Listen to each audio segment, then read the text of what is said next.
ஓம் ஸ்ரீ வராகி தாயே போற்றி. என் அன்பு குழந்தையே, இந்த வராகி அம்மா உன் வாழ்க்கையில ராஜயோகத்தை ஆரம்பிச்சு வச்சு நீ இன்பமா சந்தோஷமா மகிழ்வா வாழ்றத பாக்குறதுக்காக தான் என்னை தொட சொன்னேன். என்னை தொட்ட இந்த நிமிடத்திலேயே என் அன்பும் அருளும் ஆசீர்வாதமும் உனக்குள்ள இறங்கிடுச்சு.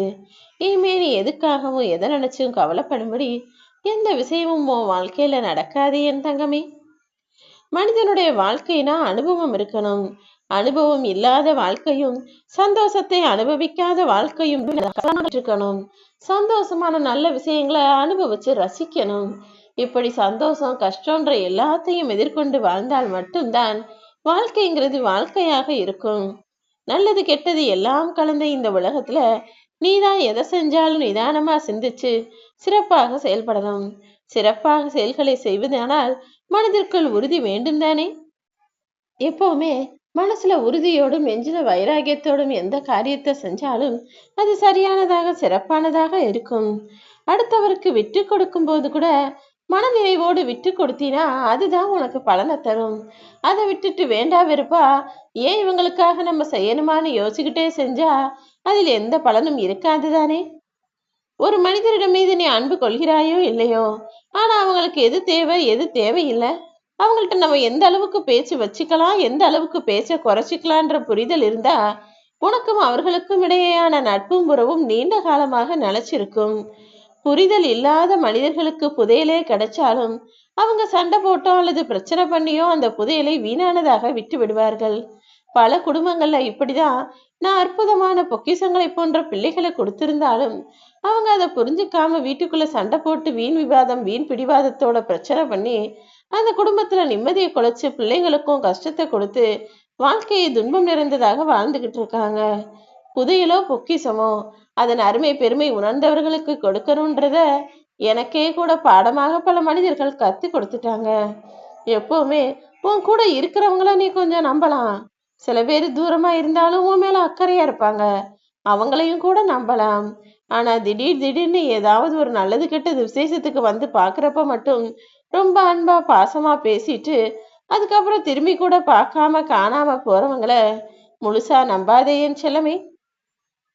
ஏன்னா அவங்கெல்லாம் தேவைக்காக மட்டுமே தேடி வந்து உன்கிட்ட அன்பையும் பாசத்தையும் காட்டுறவங்க.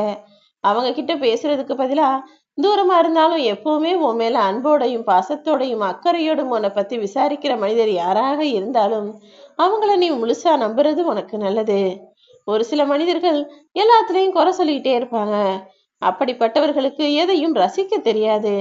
அதே நேரத்துல எல்லாத்தையும் ரசிக்கிறவங்களுக்கு எதை பற்றியும் குறைகள் சொல்ல தெரியாது. அப்படி பார்க்கக்கூடிய விஷயங்களை இருக்கிற நல்ல விஷயங்களை ரசிக்க பழகு. அதை விட்டுட்டு இதுல அது தப்பா இருக்கு அதுல இது குறையா இருக்குன்னு எதையும் யாரையும் குறை சொல்லி பழக வேணாம். நீ எப்போதும் சந்தோஷமா இருக்கணும்னு நான் ஆசைப்படுறேன். ஆனா உன் மனசுல என்ன யோசிக்கிறேன்னு நான் சொல்லட்டுமா? கெட்டவனும் கெடுதல் நினைக்கிறவனும் சந்தோஷமா நிம்மதியா இருக்கான்.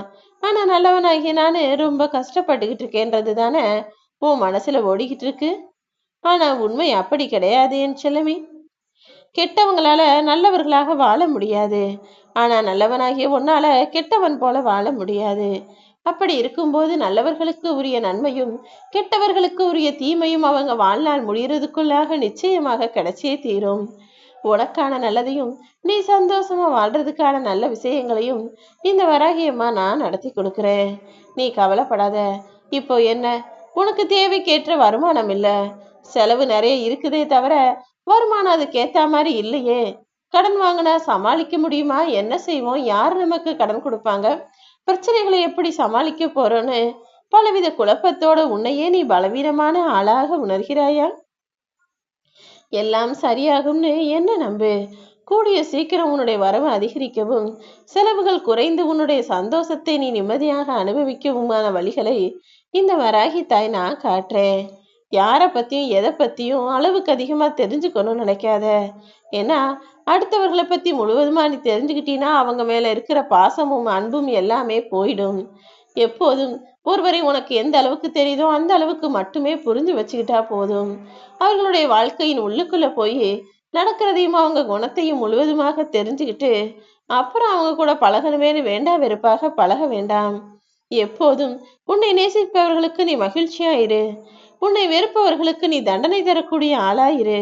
அதாவது உன்னை வெறுப்பவர்கள் உன்னை பார்த்து பார்த்து வயிறெறியக்கூடிய அளவுக்கு உன் வாழ்க்கையில நீ முன்னேறி ஜெயிச்சு அவங்க கண்ணு முன்னாலே வாழ்ந்து காட்டு. அதுவும் புன்னகையோட வாழ்ந்து காட்டு என் செல்லமே. நல்லா வாழணும் ஜெயிக்கணும்னு நினைக்கிற நீ சந்தோஷமா சிரிச்ச முகத்தோட இருக்கக்கூடிய உன் வாழ்க்கையை வாழ்ந்தாலே அந்த புன்னகை மிகவும் சக்தி வாய்ந்ததாக கருதப்படும். அது உன்னை நேசிக்கிறவங்களுக்கு சந்தோஷத்தை தரும். உன்னை வெறுப்பவர்கள் நீ சிரிச்சு சந்தோஷமா இருக்கிறத பார்த்தே வயிறறிஞ்சு போவாங்க. நீ எதையும் கண்டுகொள்ளாமல் உன் வாழ்க்கைக்கான விஷயங்களை மட்டும் செஞ்சுக்கிட்டு உனக்கான வாழ்க்கையை நிம்மதியாக வாழ பழகு. முதியவர்கள் சொல்லும் அனுபவம் மிக்க வார்த்தைகளும் நல்லா முற்றி போன நெல்லிக்காயும் முதல்ல சாப்பிடும்போது கசப்பா இருக்கும், ஆனா அதற்கு பிறகு இனிப்பானதாக இருக்கும் என் தங்கமே. அதனால யார் உனக்கு அனுபவத்தின் மூலமாக அறிவுரை சொல்ல வந்தாலும் சரி சரின்னு அமைதியா கேட்டுக்கோ. அது உனக்கு பயன்படும்னா எடுத்துக்கோ, பயன்படாது நினைச்சினா விட்டுட்டு போ. சரியோ தவறையோ எதையும் தைரியமாக வெளிப்படையாக சொல்லக்கூடிய நீ யாருக்கும் துரோகியாக இருந்தது கிடையாது. இனிமேலும் யாரையும் ஏமாற்றும் எண்ணம் உனக்குள்ள வராதுன்னு எனக்கு தெரியும். சில உண்மைகளை மறைச்சு வச்சுக்கிட்டு எப்போதும் பொய்யாக நடிச்சுக்கிட்டு இருக்க மனிதர்களுக்கு மத்தியில எப்போது மனசுல பட்ட உண்மையை அப்படியே பேசுகிற உன்னை யாரோ ஏதோ தப்பா சொன்னாங்கன்னா அதுக்காக நீ வருத்தப்பட வேண்டாம் என் செல்லமே. அதற்கு பதிலாக உன் வாயை குறைச்சிக்கிட்டு பேச்சை குறைச்சிக்கிட்டு யார் என்னை பத்தி என்ன சொன்னாலும் எனக்கு கவலை இல்லைன்னு நீ பாட்டுக்க உன்னுடைய வேலையையும் செயல்களையும் செஞ்சுட்டு போய்கிட்டே இரு. அடுப்பில் சோறு பொங்கி வரும்போது தீயைத்தானே குறைப்பாய். அதே போல மனசு பொங்கும் போதும் கவலைகள்ல மூழ்க நினைக்கும் போதும் உன் பேச்சை குறைச்சிக்கிட்டு அமைதியா இருந்தாலே அது உனக்கு நல்லதாக இருக்கும். நீ கஷ்டப்படும் போது வறுமையான சூழ்நிலையில உனக்கு கிடைச்ச அனுபவம் எல்லாம் வசதியான வாழ்க்கையை வாழும்போது உனக்கு துணையா இருக்கும். இனிமே யாருக்கிட்ட எப்படி பேசணும், யாரை எந்த அளவுக்கு நம்பலாம்ங்கிற விஷயத்தையும் அது உனக்கு கற்றுக் கொடுக்கும் என் செல்லமே. கெட்டு போன பாலுக்குள்ள இருந்துதானே கெடாத நெய் நமக்கு கிடைக்குது.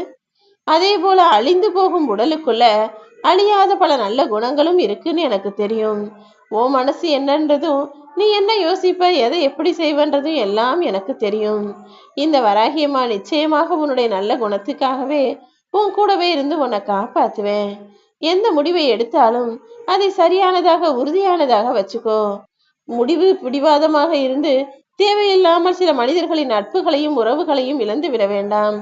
எப்போதுமே உனக்கான முடிவை நன்மை பயக்கக்கூடியதாக நல்லதாக எடுக்க பழகு.